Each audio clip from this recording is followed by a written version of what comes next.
Okay, thank you. Okay, so we will today start the discussion on gas principles of gas exchange and how the gases are diffused into the blood and out of the blood. Right. So we will start a discussion on that today. Uh, we all know that the basic thing that through which the gases is the simple diffusion actually, but it's not that simple because it depends upon a few things which we need to study. Some of them we know already, but a few of them we need to know now to fully understand the basic principles of gas exchange. So the main thing is the simple diffusion, the molecular basis of gas diffusion. It depends upon the kinetic energy of the molecules, and then the molecules with kinetic energy, they collide with each other, and there is random motion of these molecules, right? So this is the basic thing that occurs when we talk about the gas exchange. Okay, now another thing that is important for the gas exchange is the partial pressure of a gas. That means that the gas pressure in a mixture of gases, that different gases, they exert their own pressure when they are in a mixture as they are in the atmospheric air. क्योंकि what do we breathe? हम breathe क्या करते हैं? Basically atmospheric air breathe करते हैं. And when we breathe atmospheric air, तो इसका मतलब है कि उसमें जो भी gases का total mixture होता है, we breathe all of them. ठीक है. Now when we breathe all of them, तो वो किस rate पे आगे blood में diffuse होंगी, ठीक है, और किस रेट पे वो ब्लड से एल्वियोलाई में आएंगी, ठीक है, इट ऑल डिपेंड्स कि उनका पार्शियल प्रेशर क्या कहाँ है और कितना है और कहाँ है, ठीक है. तो पहली बात तो हम पार्शियल प्रेशर को डिफाइन कर लें कि व्हाट इज पार्शियल प्रेशर, ठीक है. सो the pressure of a gas is proportional to the summated forces of impact of all the molecules of that gas striking the surface at any given instant. ठीक है. Now इसका मतलब क्या हुआ कि एक जो प्रेशर है, जो गैस है, वो अपना प्रेशर कैसे एग्जर्ट करेगी, वो किसके डायरेक्टली प्रोपोर्शनल होगा, जो जितने मॉलिक्यूल्स एट ए गिवन टाइम एट ए गिवन मोमेंट जो एक्सचेंजेबल सरफेस है, ठीक है, उस पे जितने मॉलिक्यूल स्ट्राइक करेंगे उतनी उनकी फोर्स को अगर हम समेट कर लें, उनको हम अगर एक्यूमुलेट कर लें, उनको हम अगर एड अप कर लें, तो वो उस प्रेशर जो है गैस का वो उस स्ट्राइकिंग के प्रोपोर्शनल होगा. जितने ज्यादा मॉलिक्यूल स्ट्राइक करेंगे, ठीक है, सरफेस एरिया पे, उतना ज्यादा वो गैस का प्रेशर ज्यादा होगा, ठीक है. सो ये चीज किससे डिपेंड करती है? Concentration of the gas molecules पे. जितनी ज्यादा कॉन्सेंट्रेशन ज्यादा होगी, उतने ज्यादा मॉलिक्यूल स्ट्राइक करेंगे. सो इट मींस कि pressure is directly proportional to the concentration of the gas molecule, ठीक है. Now, rate of diffusion of each of these gases is directly proportional to the pressure caused by that gas alone. तो हर gas का जो अपना pressure है, यानी कि जो हर गैस के जो मॉलिक्यूल्स हैं जो स्ट्राइक कर रहे हैं सरफेस एरिया पे, they are exerting a certain amount of pressure. Now that pressure is called the partial pressure of that gas. ठीक है. अगर हम एयर की बात करें तो एयर में मेनली जो सिग्निफिकेंट गैसेस हैं इन टर्म्स ऑफ कॉन्सेंट्रेशन, वो दो ही हैं. एक नाइट्रोजन है, एक ऑक्सीजन है, ठीक है. किसी हद तक कार्बन डाइऑक्साइड है, वैसे तो हीलियम भी है, ठीक है.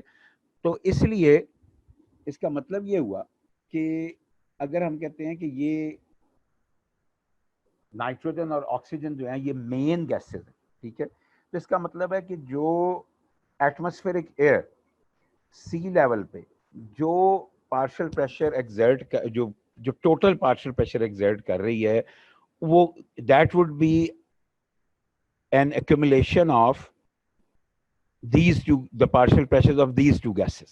ठीक है. हमने कहा कि ये पार्शियल प्रेशर किस पे डिपेंड करता है? कॉन्सेंट्रेशन ऑफ गैस पे. तो ऑफ कोर्स नाइट्रोजन की कॉन्सेंट्रेशन बहुत ज्यादा होती है, 79%, 79 पॉइंट समथिंग परसेंट होती है. तो आउट ऑफ 760 mmHg जो कि सी लेवल पे प्रेशर है एटमॉस्फेरिक एयर का, ठीक है।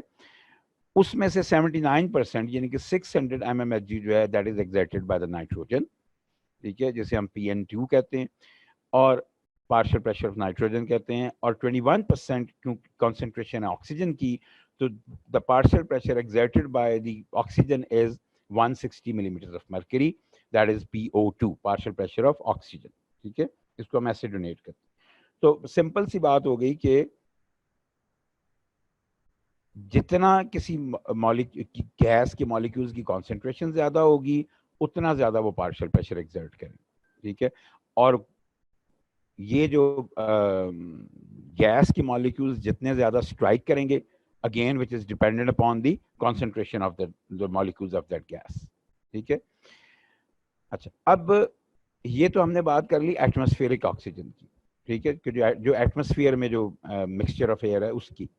लेकिन हमें when we will talk about the gases in the respiration, तो हमें we will be more concerned with the partial pressure of the dissolve gases, कि जो बॉडी फ्लूइड्स में और ब्लड में जो डिजॉल्व गैसेस हैं वो अपना पार्शियल प्रेशर कैसे एक्सर्ट करती, ठीक है। तो ये भी उसी तरह ही एक्सर्ट करेंगी, ठीक है। लेकिन इसमें फर्क सिर्फ ये आ जाएगा, एक चीज आ जाएगी जिसे हम कहते हैं डिफ्यूजिबिलिटी कोएफिशिएंट, ठीक है, कि डिफ्यूजिबिलिटी कोएफिशिएंट कितना है किसी भी गैस का, ठीक। दूसरी बात concentration. So when molecules are attracted to water, far more of them can be dissolved without building up excess partial pressure within the solution.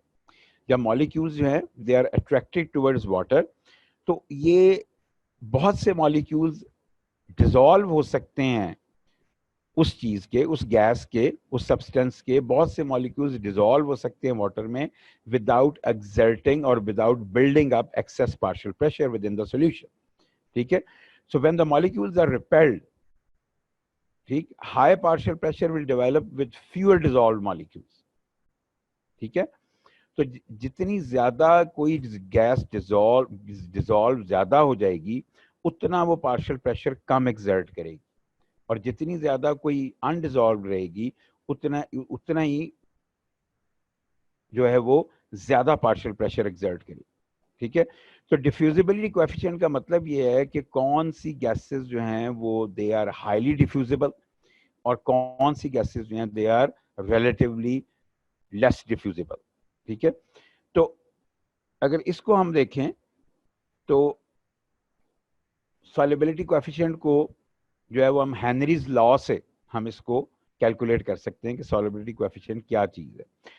कहता है कि when partial pressure is expressed in एटमॉस्फेयर्स, that is 1 atmosphere equals 760 mmHg, जो हमारा एक normal सी level पे जो है हमारा जो एटमॉस्फेरिक प्रेशर है, and concentration is expressed in volume of gas dissolved in each volume of water, ठीक है।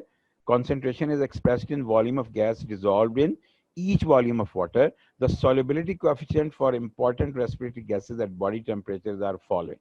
और ये निकलता किस फार्मूले से है? इस फार्मूले से, partial pressure is equal to concentration of dissolved gas divided by solubility coefficient, ठीक है। तो अगर हमें solubility coefficient निकालना हो तो हम कैसे निकालेंगे? मैथमेटिकली क्या करेंगे हम? इस इक्वेशन को अगर सॉल्व करना हो मैथमेटिकली तो क्या करेंगे हम? What will we do?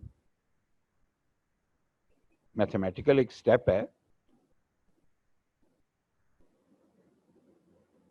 Solubility coefficient इधर आ जाएगा, पार्शियल प्रेशर इधर आ जाएगा, ठीक है। So solubility coefficient would be equal to concentration of dissolved gas divided by the partial pressure, ठीक है।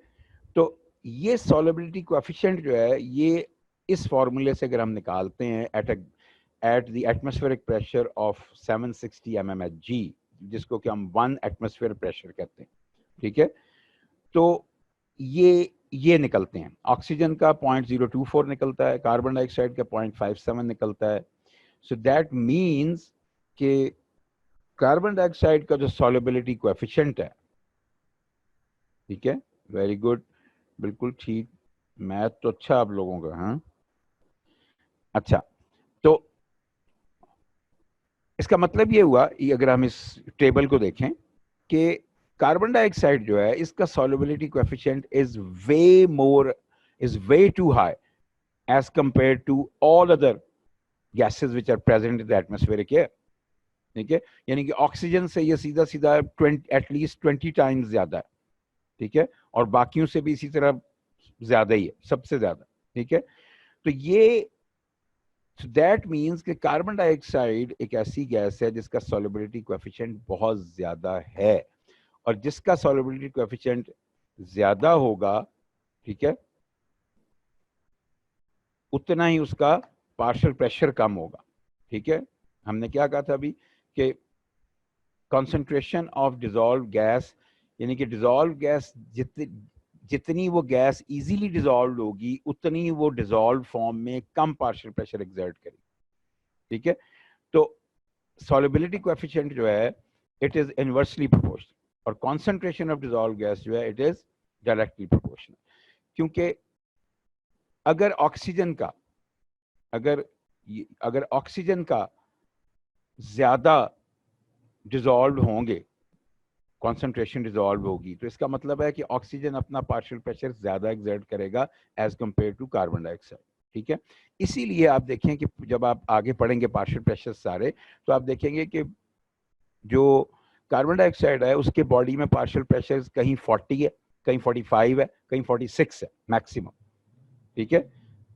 लेकिन अगर आप यही देखें इसके ऑक्सीजन के, तो आपको 104 मिलेंगे, ठीक है, वो आपको बड़ा हाई मिलेंगे, ठीक। तो दैट इज वाई कि जो ऑक्सीजन है उसका पार्शियल प्रेशर बहुत ज्यादा होता है, और यही वजह है कि क्योंकि इसका सॉल्युबिलिटी कोएफिशिएंट कम है ऑक्सीजन का, that is why it requires more partial pressure, उसको पार्शियल प्रेशर डिफरेंस ज्यादा चाहिए फॉर डिफ्यूजन, क्योंकि जो डिफ्यूजन है वो डिपेंड किस पे करती है, आपके पार्शियल प्रेशर के डिफरेंस पे, ठीक है। इस पे भी अब हम आते हैं। तो ये तो था हेनरीज लॉ, जिससे कि हमने सॉल्युबिलिटी कोएफिशिएंट निकाला और पार्शियल प्रेशर निकाला, ठीक है। सो CO2 is 20 times more diffusible than O2. Partial pressure of CO2 for a given concentration is less than 1/20th exerted by O2. यही बात जो भी मैं आपको बता रहा था कि O2 for the same concentration of dissolved number of molecules would be 20 times higher, उसका पार्शियल प्रेशर 20 times हायर होगा as compare to carbon dioxide, ठीक है। सो जो नेट डिफ्यूजन है किसी भी गैस की, that would be determined by the difference in partial pressure, ठीक। इसकी इंपॉर्टेंस क्या है? इसकी इंपॉर्टेंस ये है कि जब पल्मोनरी कैपिलरीज में ब्लड गुजरता है एल्वियोलाई में से, तो एल्वियोलाई में और पल्मोनरी कैपिलरीज के दरमियान गैसियस एक्सचेंज होनी होती, ठीक है। तो गैसियस एक्सचेंज किधर से किधर होगी? प्रेफरेबली जिस गैस की जाहिर है from high concentration to low concentration होनी है, ठीक है। So it has to be, अगर हमने नॉर्मल रेस्पिरेशन अपने ब्रीदिंग प्रोसेस को चलाना है, रेस्पिरेशन को चलाना है, तो इट हैज टू बी के एल्वियोलाई में ऑक्सीजन का पार्शियल प्रेशर ज्यादा होना चाहिए और पल्मोनरी ब्लड में कम होना चाहिए, ठीक है, ताकि लंग एल्वियोलाई से ऑक्सीजन जो है वो डिफ्यूज हो सके इजीली इनटू द ब्लड। और on the other hand, on the contrary, जब हम कार्बन डाइऑक्साइड की बात करें तो इट वुड बी के ब्लड में कार्बन डाइऑक्साइड का पार्शियल प्रेशर ज्यादा होना चाहिए पल्मोनरी ब्लड में, और एल्वियोलाई में कम होना चाहिए, ताकि ब्लड से एल्वियोलाई में इजीली गैस जो है वो डिफ्यूज हो सके। And that is how it is. अगर ये चीज किसी वजह से, किसी भी पैथोलॉजी की वजह से रिवर्स हो जाए, तो that would be a chaos, वो तो बॉडी के लिए एक मुसीबत बन जाएगी, ठीक है। अच्छा, एक और चीज जो हमें यहाँ कंसिडर करनी है, जो कि आगे भी हमारे काम आएगी जब हम रेस्पिरेशन को आगे पढ़ेंगे, तो that would be the vapour pressure of water, ठीक है। जो पार्शियल प्रेशर ऑफ गैसेस हम जैसे कहते हैं, उसी तरह जो partial pressure exerted by water है उसको हम वेपर प्रेशर ऑफ वाटर कहते हैं। अब ये वेपर प्रेशर ऑफ वाटर आता कहाँ से है, ठीक है, वो तो हमने बता दिया कि जी वो कहाँ से आता है, जो पार्शियल प्रेशर ऑफ गैसेस।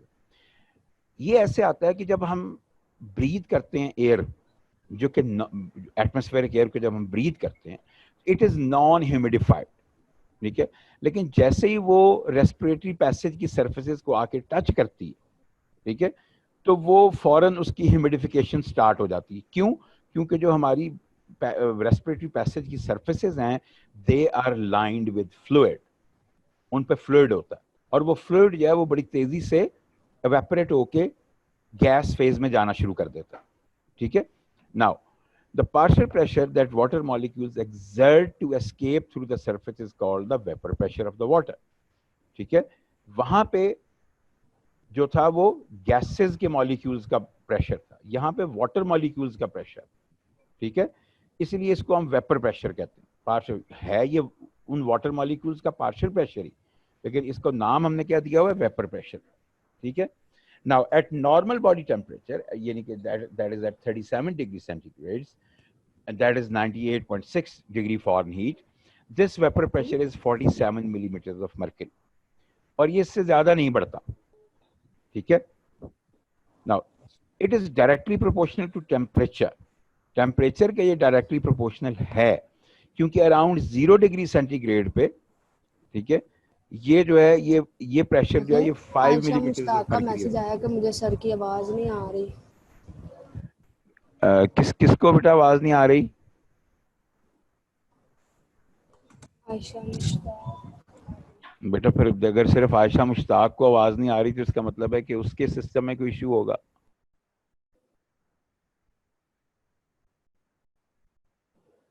उसे क्या अपना सिस्टम चेक कर ले। जी जी सर। आ गया बेटा उसका मैसेज कि सर आ गई है। वो कुछ उसका अपना कोई इशू हुआ होगा बेटा। जी ठीक है सर। उसका मैसेज आ गया, थैंक यू। अच्छा चले, उसका मैसेज आ गया। जी बेटा ओके। तो इसका मतलब है कि लेकिन क्योंकि हमें कंसर्न, हम जो कंसर्न है we are actually concern with the normal body temperature, क्योंकि body temperature in most of the cases stable रहता है। ठीक है। वो फीवर वगैरह में या हाइपोथर्मिया में ऊपर नीचे जाएगा, otherwise in most of the cases most of the time जो बॉडी टेम्परेचर है वो अराउंड 37 डिग्री सेंटीग्रेड ही रहता है। इसलिए हमको बहुत ज्यादा बॉदर्ड नहीं है इसके बारे में। ठीक है। all what we need to concentrate upon is what is the vapor pressure at the normal body temperature, and that is 47 millimeters of mercury. ठीक है। हमें इससे ज्यादा गर्ज है। ठीक है। Okay, moving on. और कुछ फैक्टर्स जो कि नेट डिफ्यूजन को इफेक्ट कर सकते हैं। ठीक है। solubility of the gas in the fluid, the cross sectional area of the fluid। ठीक है। जितनी ज्यादा solubility होगी उतनी ज्यादा उसकी डिफ्यूजन ज्यादा होगी। ठीक है। Cross sectional area of the fluid, जितना ज्यादा क्रॉस सेक्शनल एरिया मिलेगा फ्लूइड को, ठीक है, उतना ज्यादा वहां से वेपोरेशन जो है वो मॉलिक्यूल्स जो है वहां से वेपोरेट करेंगे और गैस फेज में जाएंगे। ठीक है। The distance through which the gas must diffuse, हाँ यहाँ पे बात अपोजिट हो जाती है। जितना लंबा डिस्टेंस होगा उतने कम मॉलिक्यूल्स डिफ्यूज करेंगे। ठीक है। ये अभी आगे जब आप पढ़ेंगे ना इसी चैप्टर में, कल के चैप्टर में हम पढ़ेंगे इंशाल्लाह रेस्पिरेटरी मेम्ब्रेन, तो हम देखेंगे कि रेस्पिरेटरी मेम्ब्रेन की थिकनेस जितनी ज्यादा होती जाती है उतना वहां से डिफ्यूजन कम होती जाती है। ठीक है। थिकनेस जितनी उसकी कम रहती है उतनी वहां से डिफ्यूजन ज्यादा एफिशिएंटली होती है। ठीक है। Molecular weight of the gas, molecular weight जितना ज्यादा होगा, ठीक है, उतनी उसकी वेलोसिटी कम होगी। जितनी उसकी वेलोसिटी कम होगी उतना उसकी डिफ्यूजिबिलिटी, उसकी नेट डिफ्यूजन जो है वो कम होनी शुरू हो जाएगी। ठीक है। टेम्परेचर के आगे क्वेश्चन मार्क इसलिए डाला हुआ है, वही रीजन है जो अभी मैंने आपसे बात की है कि मोस्ट ऑफ द टाइम जो हमारी बॉडी का टेम्परेचर है, ह्यूमन बॉडी का जो टेम्परेचर है, it is kept around 37 degree centigrade. तो we do not, yes theoretically we can say कि अगर टेम्परेचर बढ़ेगा तो डिफ्यूजिबिलिटी भी बढ़ेगी, टेम्परेचर इनके पार्शियल प्रेशर भी बढ़ेगा। अगर टेम्परेचर कम होगा तो पार्शियल प्रेशर भी कम होगा, डिफ्यूजिबिलिटी भी कम हो जाएगी। ठीक है। लेकिन क्योंकि नॉर्मली ये रहता ही कांस्टेंट है, इसलिए हम इसको बहुत ज्यादा, इस फिफ्थ फैक्टर को हम बहुत ज्यादा कंसिडर नहीं करते। ठीक है। तो ये चार फैक्टर्स हैं जो कि apart from diffusibility coefficient and concentration, ठीक है, ये चार और फैक्टर हैं जो कि हम कहते हैं कि जो कि net diffusion of any gas उसको जो है ये इफेक्ट कर सकते। ठीक है। solubility of the gas in the fluid जितनी ज्यादा होगी उतनी ज्यादा उसकी आगे डिफ्यूजन होगी, ठीक है। Cross sectional area of the fluid, जितना उस फ्लूइड का क्रॉस सेक्शनल एरिया ज्यादा होगा उतनी ज्यादा चांस होगा मॉलिक्यूल्स को उस सरफेस से, सरफेस एरिया ज्यादा है तो उतनी ज्यादा मॉलिक्यूल्स वहां से एस्केप करेंगे, ठीक है, और डिफ्यूज होंगे। तो distance through which the gas must diffuse, yes, respiratory membrane की थिकनेस की, जैसे मैंने आपको एग्जांपल दिया। So the more the thickness, the more the molecules will have to travel and less would be the amount of or the number of gas molecules which will diffuse, ठीक है। And molecular weight of course, molecular weight बढ़ेगा तो उसकी velocity कम हो जाएगी, velocity कम होगी तो diffusion कम हो जाएगी, ठीक। तो ये उसके कुछ और ये हैं। अच्छा, अब यहाँ पे एक और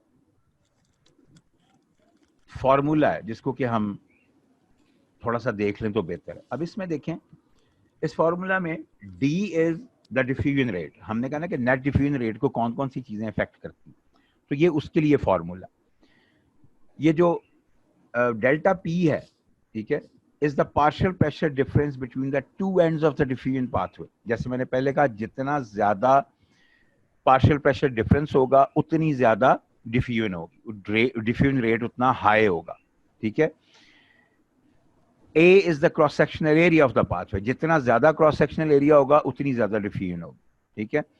S is the solubility of the gas, जितनी ज्यादा solubility होगी उसकी उतनी ज्यादा डिफ्यूजन होगी। D is the diffusion of D is the distance that the gas will have to travel before it is diffused। तो जितना ज्यादा डिस्टेंस होगा, D जितना ज्यादा होगा तो डिफ्यूजन रेट उतना कम हो जाएगा, ठीक है। And molecular weight is the MW is the molecular weight, ठीक है। ये तो मोलेकुलर वेट जो है ये जितना ज्यादा होगा डिफ्यूजन रेट उतना कम होता जाएगा क्योंकि वेलोसिटी कम हो जाएगी। तो ये एक फॉर्मूला है डिफ्यूजन रेट को डिटरमिन करने की, ठीक है, इंपॉर्टेंट फॉर्मूला। इसलिए मैंने इसके हर कंपोनेंट को अलग-अलग से आपसे डिस्कस किया कि how does the each component of this formula affect the diffusion rate, ठीक है। Partial pressure difference, cross sectional area and solubility, ये तीनों बढ़ाएंगे डिफ्यूजन रेट को। Distance for the diffusion and molecular weight ये उसको कम करेंगे, ठीक है। नाउ अब एक और टर्म है जिसको हम कहते हैं, पहले हमने क्या पढ़ा था, सॉल्युबिलिटी कोएफिशिएंट। अब एक और टर्म है जिसको हम कहते हैं डिफ्यूजन कोएफिशिएंट, ठीक है। ये डिफ्यूजन कोएफिशिएंट जो है ये बनता है basically solubility divided by molecular weight. इन दो को अगर हम इसमें से निकाल लें, ये दो जो फैक्टर्स हैं, तो इससे एक नई टर्म निकलती है जिसे हम कहते हैं डिफ्यूजन कोएफिशिएंट, ठीक है। So solubility and molecular weight determine the diffusion coefficient of the gas, which is proportional to solubility divided by the square root of molecular weight, ठीक है। Now relative rates at which different gases at the same partial pressure level will diffuse are proportional to their diffusion coefficients। अब यहां देखो, उसने partial pressure को constant कर लिया है, ठीक है, और अब वो बता हमें क्या रहा है कि relative rates at which different gases at the same partial pressure level will diffuse are proportional to their diffusion coefficients। यानी कि अगर हम पार्शियल प्रेशर को कांस्टेंट कर लें तो rate at which the different gases will diffuse will be dependent upon or will be proportional to their diffusion coefficients। और diffusion coefficient हमने कहा कैसे निकालना है, हमने solubility divided by square root of the molecular weight, ठीक है, इससे हमने निकाल, ठीक है। तो ये एक हमने पीछे पढ़ी थी solubility coefficient की टर्म। अब ये एक टर्म आ गई है diffusion coefficient की, which is जिसको हमने कैसे निकाला है, solubility divided by the square root of the molecular weight, ठीक है। तो मतलब यह है कि अगर पार्शियल प्रेशर ऑफ गैसेस सबका एक जैसा हो जाए, ठीक है, सेम पार्शियल प्रेशर लेवल अगर हम कर लें, कांस्टेंट कर लें पार्शियल प्रेशर को, तो फिर क्या चीज मैटर करती है, डिफ्यूजन कोएफिशिएंट, ठीक है। जिसका डिफ्यूजन कोएफिशिएंट ज्यादा होगा वो ज्यादा तेजी से डिफ्यूज करेगी, उसके ज्यादा नंबर ऑफ मॉलिक्यूल्स डिफ्यूज करेंगे। जिसका डिफ्यूजन कोएफिशिएंट कम होगा उसके less number of molecules, gas molecules यहाँ डिफ्यूज करें, ठीक है।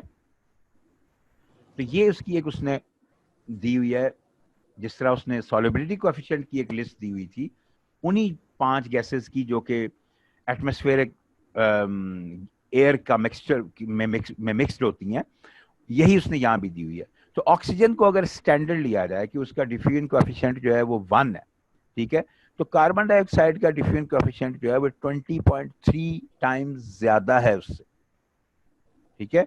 ये ऑलमोस्ट वही बात हो गई सॉल्युबिलिटी कोएफिशिएंट वाली। वहां पे भी solubility coefficient of carbon dioxide जो था वो ऑलमोस्ट 20 टाइम्स ज्यादा था एज कंपेयर टू ऑक्सीजन, ठीक है। और बाकी सब का ऑक्सीजन से कम है, ठीक है, कार्बन मोनोऑक्साइड का भी, नाइट्रोजन का भी और हीलियम का, ठीक है, लेकिन कार्बन डाइऑक्साइड का बहुत ज्यादा, ठीक। और यही बात मैं फिर I would reiterate my statement that I uttered before कि दैट इज व्हाई कि ऑक्सीजन का, क्योंकि ऑक्सीजन और कार्बन डाइऑक्साइड यही दो रूटीन में यही दो गैसेज हैं जो कि ब्लड में या एंटर हो रही हैं या ब्लड से बाहर जा रही हैं, ठीक है, in significant amounts, in significant concentration.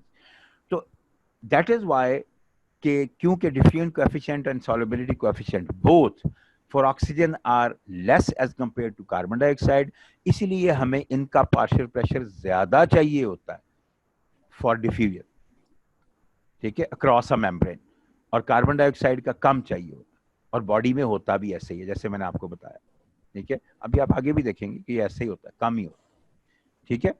अच्छा, अब ये तो हो गया, हमने फ्लूइड्स की बात कर ली। अब हम आते हैं कि diffusion of gases through tissues, क्योंकि अल्टीमेटली जो गैसेस हैं उन्होंने कहां से कहां जाना है, ऑक्सीजन ने कहां जाना है, टिश्यूज में जाना है, और टिश्यूज में जब मेटाबॉलिज्म होता है तो वहां क्या प्रोड्यूस होती है, कार्बन डाइऑक्साइड होती है।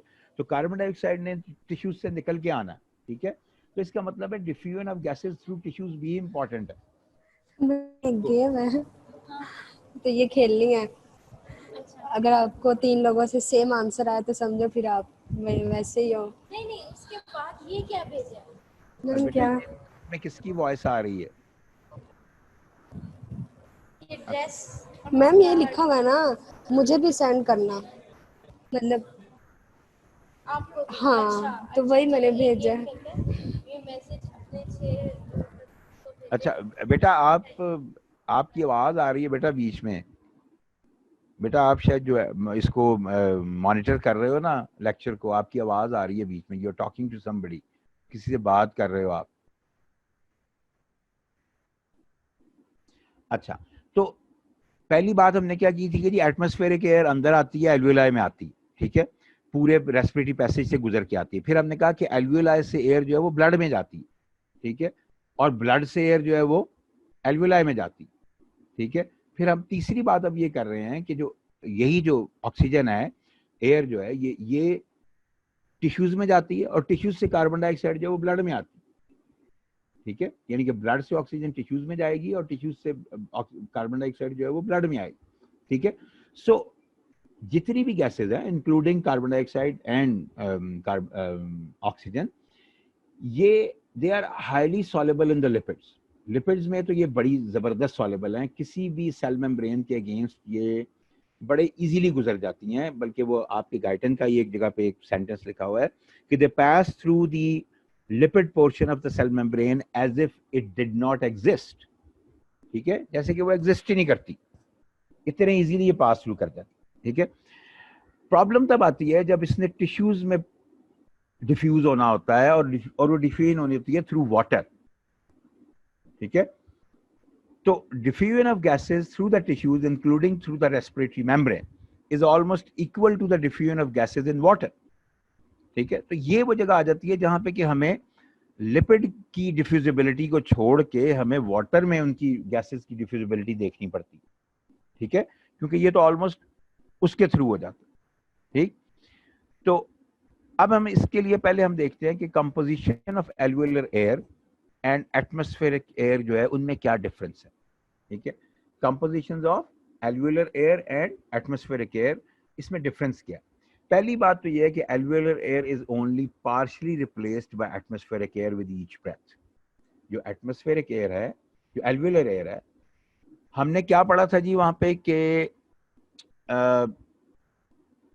एक चैप्टर, पिछले चैप्टर में हमने पढ़ा था कि 500 ml अगर अंदर आती है तो उसमें से 150 जो रह जाती है उसमें एनाटॉमिकल डेड स्पेसेस, ठीक है।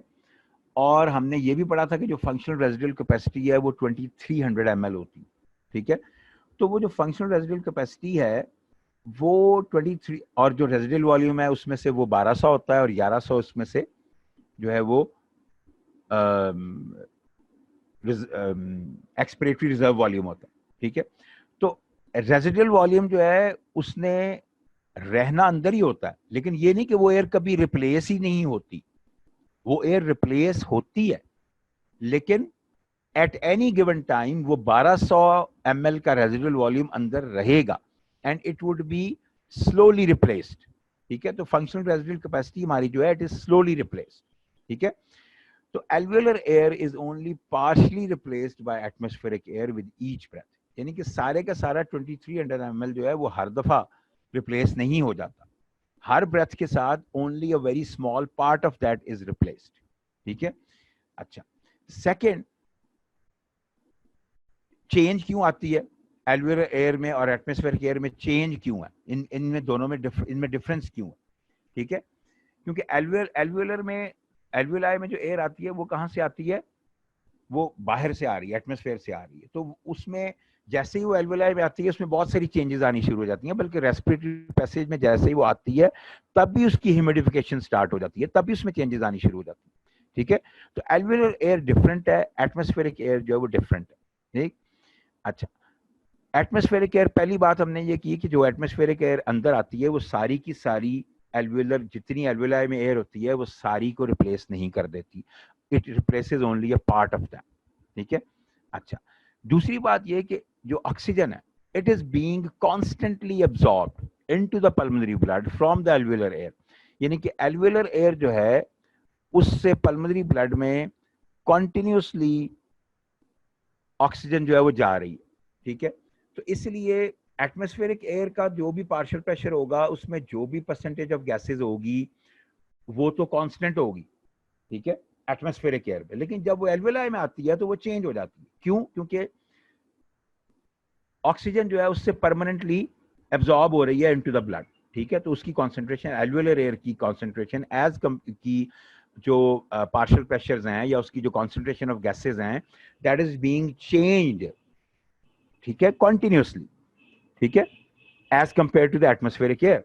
अच्छा, तीसरी बात यह है कि कार्बन डाइऑक्साइड, ऑफ कोर्स, अगर ऑक्सीजन एल्वियोलर एयर से ब्लड में जा रही है तो कॉन्टिन्यूसली ब्लड से कार्बन डाइऑक्साइड जो है वो कॉन्टिन्यूसली एल्वियोलाई में आ रही है, ठीक है। तो it is again changing the the partial pressure and concentrations of the gases in the alveolar air, ठीक है।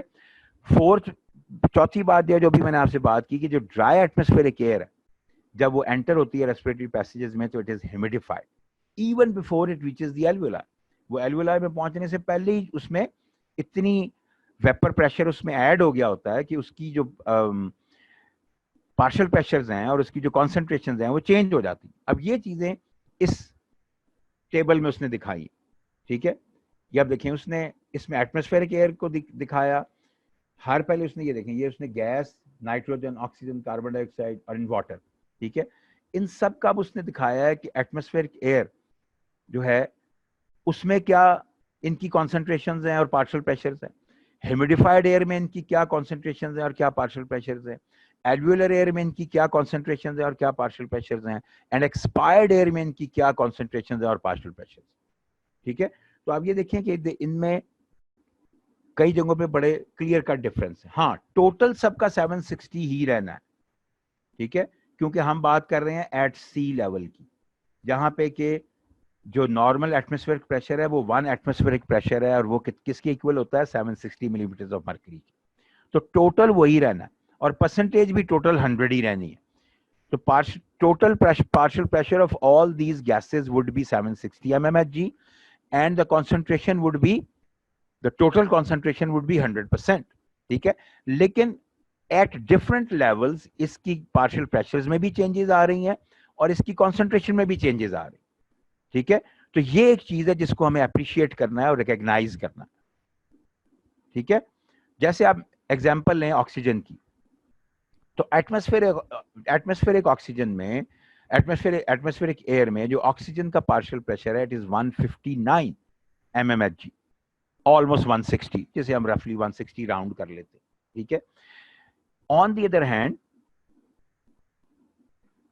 जो ह्यूमिडिफाइड एयर में इसका जो पार्शियल प्रेशर है वो 149.3 mmHg रह जाता, ठीक है। इन एल्वुलर एयर ये 149 से कम होकर 104 रह जाता, ठीक है, क्योंकि यहां से एब्जॉर्प्शन हो गई, ठीक है। और एक्सपायर्ड एयर में ये 120 mmHg के राउंड आ जाता, ठीक है। इसी तरह इनकी अब परसेंटेजेस देखें। ऑक्सीजन की परसेंटेज इन एटमॉस्फेयर के एयर जो है वो 20.84 होती है, यानी कि 21% राउंड कर लें तो 21% हो जाती है, ठीक है। ह्यूमिडिफाइड एयर में, ठीक है, ह्यूमिडिफाइड एयर में ये 19.67 रह जाती है क्योंकि कुछ वाटर ऐड हो जाता है, ठीक है। एल्वुलर एयर में जहां से कि इसकी एब्जॉर्प्शन हो जाती है वहां पे इसकी परसेंटेज सिर्फ 13.6 रह जाती है, ठीक। और एक्सपायर्ड एयर में ये दोबारा 15.7 पे आ जाती है, ठीक है। तो इसी तरह हर गैस का at different levels behaviour different है, पार्शियल प्रेशर वाइज भी और कॉन्सेंट्रेशन वाइज भी, ठीक है। ये इसका बिहेवियर डिफरेंट है, ठीक। तो ये हमें चीज अप्रिशिएट करनी है और रिकॉग्नाइज करनी, ठीक है। आसान बात है, इसमें कोई मुश्किल बात नहीं। अच्छा जी, अब एक और बात जो वो एक मिनट जरा बेटा होल्ड कीजिएगा, एक minute, give me a moment.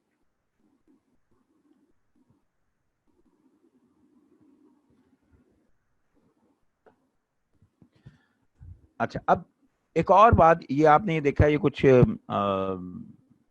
मैं जो उसको अक्सर वो कहता हूँ मटके से बने हुए हैं ये, ठीक है। बट दीज आर बेसिकली उसने एक एल्वियोलस बनाया हुआ है बेसिकली। तो ये बताना हमें ये चाह रहा है कि जैसे हमने पीछे कहा कि अभी जैसे हमने इस स्लाइड में ये बात की थी कि alveolar air is only partially replaced by atmospheric air with each breath. तो यहाँ वो यही चीज हमें दिखाना चाह रहा है और फिर हमें इसकी इंपॉर्टेंस भी बताता है कि ये जो slow replacement of alveolar air with atmospheric air है, इसकी इंपॉर्टेंस क्या है और ये एग्जैक्टली ये कैसे होती है, ठीक है। तो वो ये दिखा रहा है कि देखिए यहाँ पे ये एल्वियोलर एयर है, ठीक है। अब पहला ब्रेथ जब हमने लिया तो कुछ एटमॉस्फेरिक एयर अंदर आई और कुछ एल्वियोलर एयर जो है वो बाहर चली गई, ठीक है।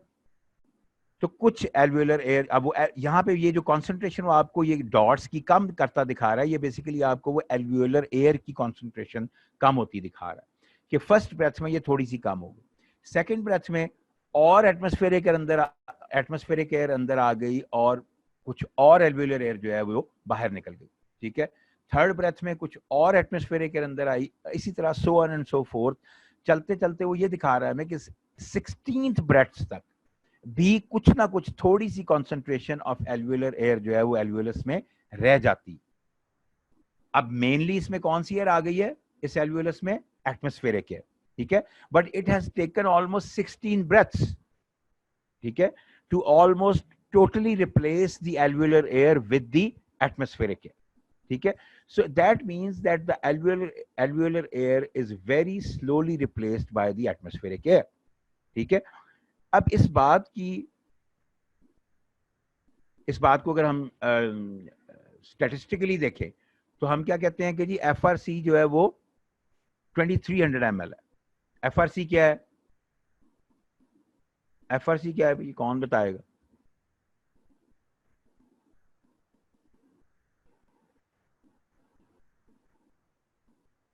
कौन बताएगा भाई? FRC क्या है भाई? एनीबडी? किसी को नहीं पता? उस दिन तो पढ़ाया था अभी।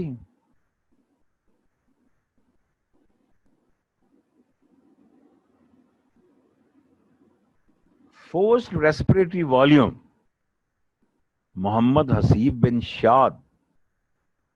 बेटा नाम तो आपका शायराना है। अगर FRC से आपने functional residual capacity, thank you so much, ठीक है। चलो खैर, एनीवे, ठीक है, हाँ जी, फंक्शनल रेजिडुअल कैपेसिटी होती है, ठीक है। अच्छा, अब ये भी चलो ठीक है बेटा, कोई बात नहीं, डजंट मैटर। अच्छा, अब ये बताओ कि हमने कहा ये 2300 ml होती है। अभी मैंने अपने आज के लेक्चर में इसको थोड़ा सा रिवाइज भी किया है। लेट्स सी कि आपने उसको कितना अच्छा सुना है। 24 ये फंक्शनल रेजिडुअल कैपेसिटी, पहली देखें मैंने दो बातें आपको जब ये पढ़ाई थी, वॉल्यूम्स एंड कैपेसिटीज पढ़ाए थे, तो मैंने आपसे दो बातों पे एम्फेसाइज किया था कि एक तो आपको इसकी डेफिनेशन आनी चाहिए. Can somebody right the definition? अगर आप डेफिनेशन मुझे एग्जैक्ट यहाँ लिख देंगे तो I will be very happy, even if that is just one of you.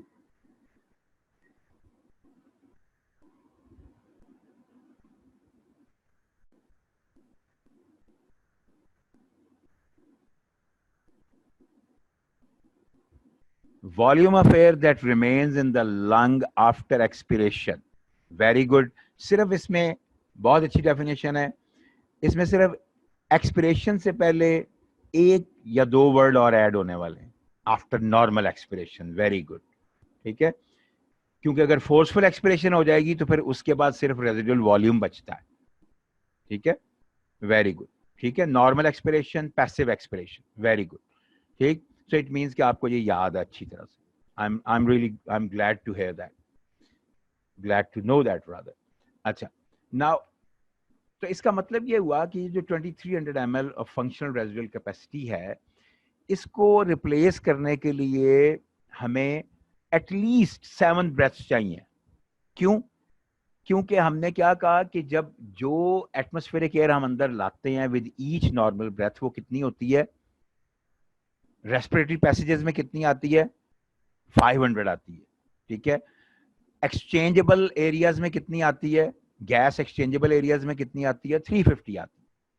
ठीक है, तो हमें हमारी जो इस वक्त जब हम इस चीज की बात कर रहे हैं कि जी जो एल्वियोलर एयर ने रिप्लेस होना है, तो वो बेसिकली इस 350 ml की ही बात हो रही है, 500 ml की बात नहीं हो रही, एनाटॉमिकल डेड स्पेस की बात नहीं हो रही. ठीक है, तो इसका मतलब है कि एटलीस्ट 7 ब्रेथ्स चाहिए.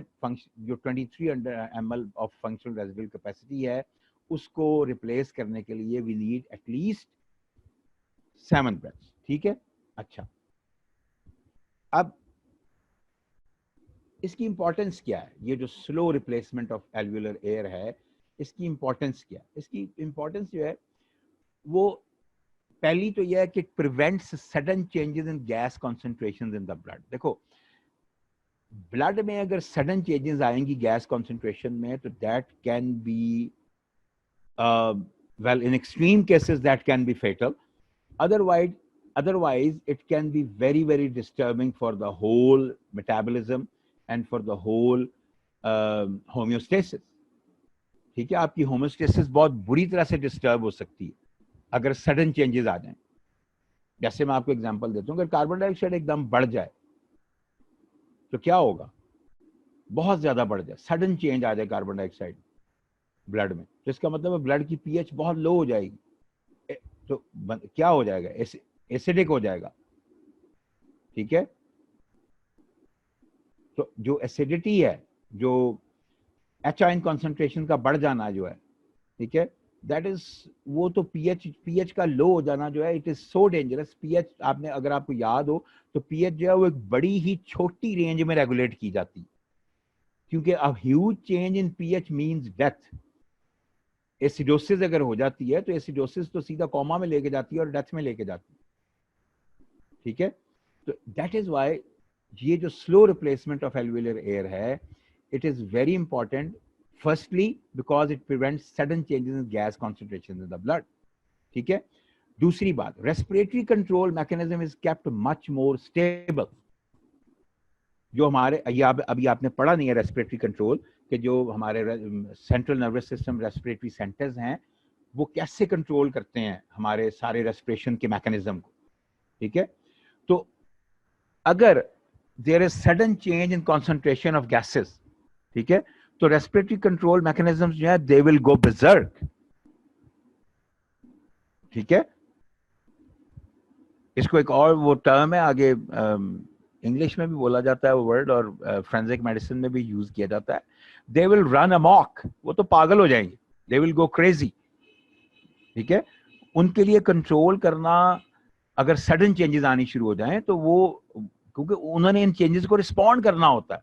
जो हमारे रेस्पिरेटरी सेंटर्स हैं, जैसे एक एग्जांपल मैं आपको देता हूं कि जब आप ब्रेथ होल्ड करते हैं,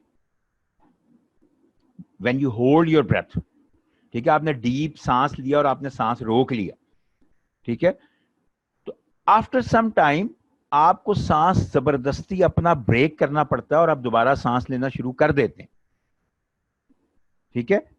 ये क्यों होता है? कोई शेयर कर सकता है ये बात? शायद मैंने आपसे किसी प्रीवियस लेक्चर में शेयर की भी हो, I am not sure about it, लेकिन प्रोबेबली की होगी। But can somebody tell me this right now? मैंने कहा कि जब हम डीप ब्रेथ लेके उसे होल्ड करते हैं तो आफ्टर, कुछ लोगों में आफ्टर 30 सेकंड्स, कुछ लोगों में after 40 seconds, depending upon the individual and depending upon the training that individual had gone through, तो लोगों में ये डिफरेंट होता है।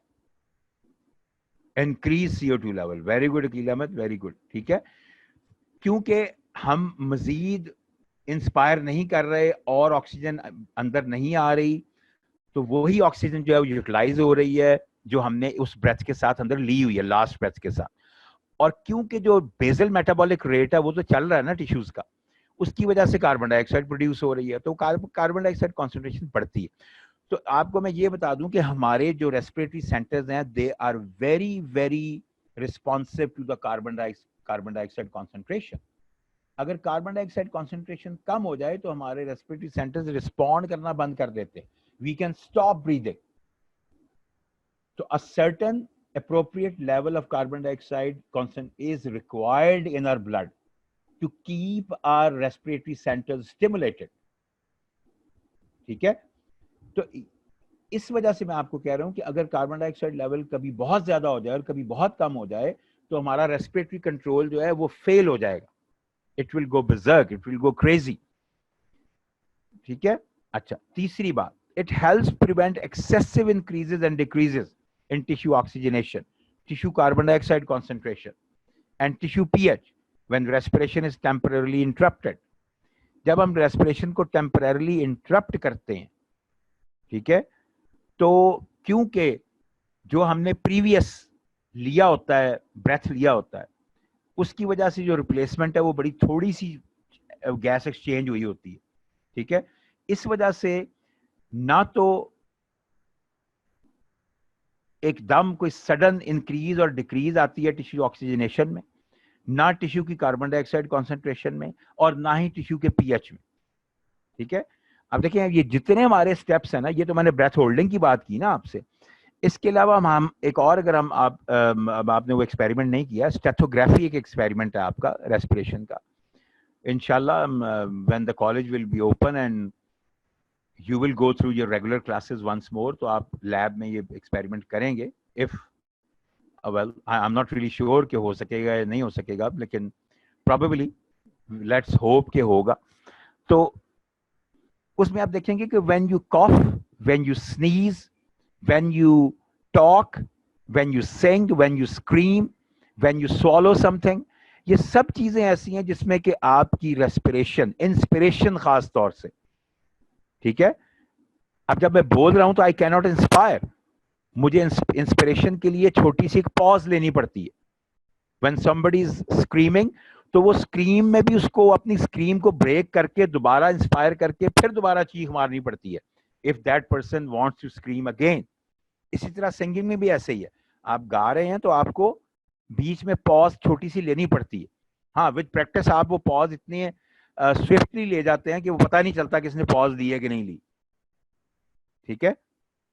लेकिन वो पॉज लेनी पड़ती है, वो पॉज लिए बगैर आप दोबारा से बोल नहीं सकेंगे, क्योंकि आपका जो फोर्सफुल एक्सप्रेशन है वो एक्सपायर हो गई होती है, वो खत्म हो गई होती है, it has reached it's maturity. उसके बाद आप फर्दर ज्यादा एक्सपायर नहीं कर सकते, और जब आप बोलते हैं तो यू हैव टू एक्सपायर। ये सारा हमने वो फोनेशन का जो मैकेनिज्म किया था उसमें ये बात हमने बड़ी क्लियरली की थी कि जब हम बोलते कब है, जब हम एक्सपायर कर रहे होते हैं। ड्यूरिंग इंस्पिरेशन हम नहीं बोल सकते, ठीक है, क्योंकि हमारे वोकल कॉर्ड्स कब प्रॉपर्ली स्टिमुलेट होते हैं, जब हम एक्सपायर कर रहे होते हैं। तो साउंड प्रोडक्शन कहां से आती है? वोकल कॉर्ड से, ठीक है, जिसे हम फोनेशन कहते हैं। और आर्टिकुलेशन कहां से आती है?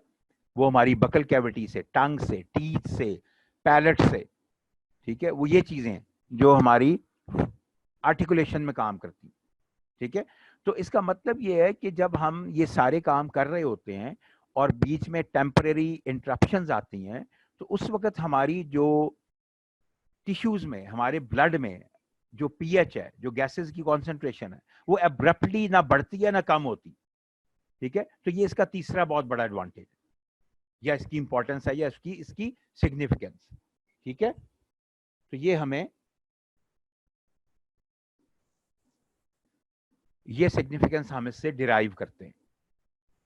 Slow replacement of alveolar air with the atmospheric air. अच्छा, अब ये अब उसने एक चार्ट दिखाया हुआ है, आसान चार्ट है, इसमें कोई ऐसा मसला नहीं है। इसने दिखाया वही चीज दिखाई हुई है। एक्स एक्सिस पे देखो तो इसने दिखाया हुआ है rate of removal of excess gas from alveoli, और वाई एक्सिस पे उसने दिया हुआ है concentration of the gas, percentage of original concentration. ठीक है, इसमें वो हमें बता ये रहा है कि 50% ऑफ द गैस, ये 100% है ना, ठीक है, ये इसका 50%। ठीक, अब दिखा में वो ये रहा है कि अगर हम नॉर्मल एल्वियोलर वेंटिलेशन रेट के मुताबिक चलें, नॉर्मल एल्वियोलर वेंटिलेशन रेट जो कि ग्राफ उसने ये जो रेड कर्व है इसके थ्रू दिखाया हुआ है, चलें, तो जो 100% गैस है, कॉन्सेंट्रेशन ऑफ गैस है, वो 50% कब रह जाती है, यानी कि एल्वियोलर गैस 50%, 100% से 50% कॉन्सेंट्रेशन एल्वियोलर गैस की कब रहेगी, जब ऑलमोस्ट आफ्टर, अगर हम यहां से 50% से ये लाइन ड्रॉ करें इस नॉर्मल कर्व पे, और यहां से एक कर्व ड्रॉ, एक नॉर्मल लाइन ड्रॉ करें नीचे इस टाइम वाले एक्स एक्सिस पे, तो ये ऑलमोस्ट आफ्टर 17 सेकेंड्स जो 100% एल्वियोलर एयर थी वो 50% रह गई। यानी कि 100% एल्वियोलर एयर की जो कॉन्सेंट्रेशन है वो 50% कब रह जाएगी, आफ्टर 17 सेकेंड्स। ठीक है, ये 50% है। यहां से हमने नॉर्मल कर्व पे ड्रॉ की एक लाइन, और यहां से इस पॉइंट से हमने एक परपेंडिकुलर लाइन ड्रॉ की, कहां पे, एक्स एक्सिस पे। तो इसने हमें क्या दिया, 17 सेकेंड्स। अगर इसी को हम हाफ कर दें, यानी कि अगर हम एल्वियोलर वेंटिलेशन रेट को हाफ कर दें, ये तो नॉर्मल था ना, ये नॉर्मल एल्वियोलर वेंटिलेशन रेट था, ये रेड कर्व जो था, ये जो ब्लू डॉटेड कर्व है ये हाफ का है। ठीक है, तो अगर हम इसी 50% से अब अगर हम ड्रॉ करें, तो ये देखो ये कहां चला जाता है, टाइम ड्यूरेशन कितनी बढ़ जाती है, टाइम ड्यूरेशन जो है ऑलमोस्ट डबल हो गई, 34 सेकंड्स पे आ गई। ठीक है, अगर हम इसी वेंटिलेशन रेट को डबल कर दें, जो कि ये वाला कर्व है, ये ब्लू डॉटेड कर्व है, ये वाला, ठीक है, तो आप ये देखें इसी 50% से अगर हम एक लाइन ड्रॉ करें, तो ये ऑलमोस्ट 8 सेकंड्स पे आ जाती है, यानी कि ये 17 का ऑलमोस्ट आधा रह जाता है। ठीक है, तो बता मैं सिर्फ ये रहा है कि अगर वेंटिलेशन रेट नॉर्मल है, ठीक है, तो जो एल्वियोलर एयर है टोटल, उसका यानी कि उसका जो 50% चेंज होने में जो है वो ऑलमोस्ट 17 सेकेंड्स लगते हैं। ठीक है, अगर 100% एल्वियोलर एयर है और नॉर्मल एल्वियोलर वेंटिलेशन रेट चल रहा है, ठीक है, यानी कि 350 ml हर ब्रेथ इन के साथ जो है वो रिप्लेसमेंट होनी है। ब्रीद इन जब हम करेंगे तो 350 ml रिप्लेसमेंट होगी, तो total of 17 seconds would be required to replace the 50% of the air, of the alveolar air. ठीक है, इसमें कोई प्रॉब्लम तो नहीं है जो मैंने आपको लाइनें ड्रॉ करके दिखाई है, क्योंकि अगर बोर्ड होता तो मैं आपको ये ड्रॉ कर देता, यहाँ पे मैं आपको सिर्फ जो है वो कर्सर से दिखा रहा हूँ कि कहां से कहां ड्रॉ हो रही। ठीक है, कोई इश्यू है तो मैं दोबारा इसको रिपीट कर देता हूँ, though I don't see an issue, क्योंकि कर्सर भी इज इक्वली गुड। ठीक है, वो लाइन ड्रॉ नहीं कर रहा, लेकिन अगर आप उसको थोड़ा सा इमेजिन तो कर सकते हैं ना कि हाँ जी ये कर्सर यहां से यहां जा रहा है, लाइन ड्रॉ हो रही है। कैन यू डू दैट और you can't do that?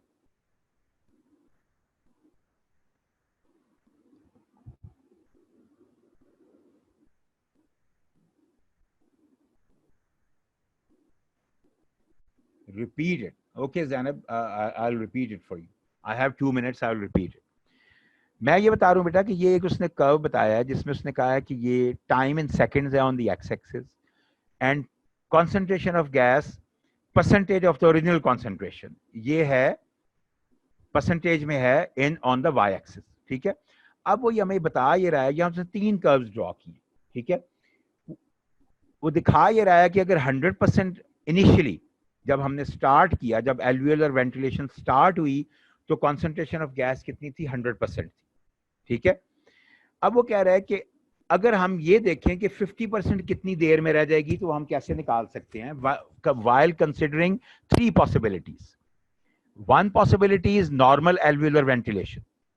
The other possibility is that the alveolar ventilation rate has gone double. वो ये है, ठीक है। नॉर्मल वेंटिलेशन वाली ये है, जब एल्वियोलर वेंटिलेशन रेट डबल हो गया तो वो ये है, जब एल्वियोलर वेंटिलेशन रेट हाफ हो गया तो वो ये वाला कर्व, ठीक है। अब हमने देखना ये है कि 50% of the original concentration of alveolar air कितने टाइम में रह जाती है। तो 50% कहां पे है?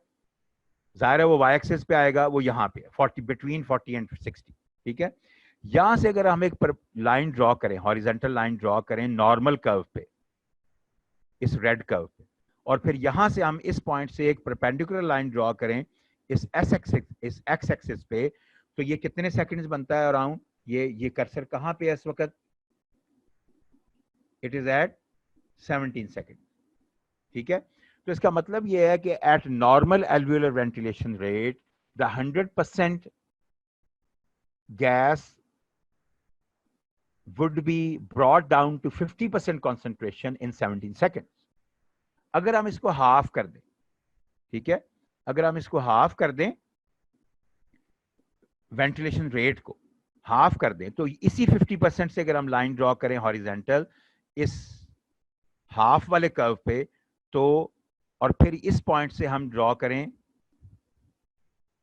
परपेंडिकुलर नीचे एक्स एक्सिस पे, टाइम वाले एक्सिस पे, तो ये 34 सेकंड्स हो जाते, ठीक है। इसी तरह अगर हम इसी 50% से डबल वाले वेंटिलेशन रेट पे चले जाएं, तो यहां से जो हम लाइन ड्रॉ करेंगे 50% से, वो आएगी इस पॉइंट पे हॉरिजॉन्टल लाइन, और यहां से जो हम परपेंडिकुलर लाइन ड्रॉ करेंगे एक्स एक्सिस पे, वो 8 सेकंड पे आ जाएगी। अब क्लियर है बेटा? अब कोई इश्यू इसमें?